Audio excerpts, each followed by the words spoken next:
Contractors are gone. Andrea, there are many places where we don't have American forces on the ground where we can and where we have responded decisively to terrorist threats that have emerged. Yemen is one example. Parts of Syria is another example. I could give you a litany of countries where we don't have service members, where we have responded effectively and decisively. Service members in Syria.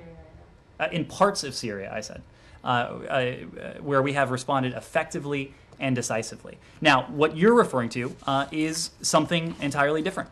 What you are referring to is the fact that we were taken by surprise. It is undeniable that we were surprised at the pace by which the Taliban were able to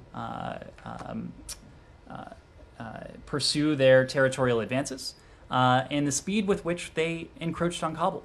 But the decisive factor there was the way in which the Afghan National Security Forces, a force that on paper far outmatched what the Taliban had to muster by at least 3 to 1.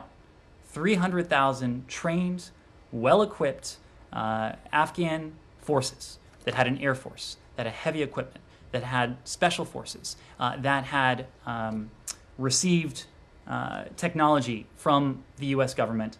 There was not the capacity or the will. They could not find the capacity or the will to take on the Taliban advance. On top of that, there was the political question that was also unexpected.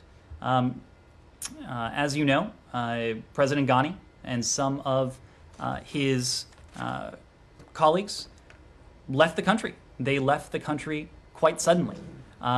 With those two elements converging, it is absolutely true that we were surprised at the speed at which the Taliban were able to approach Kabul. But that has nothing to do with the ability that we have and that we will retain to take on terrorist threats that may seek to threaten the United States. The Taliban today said they want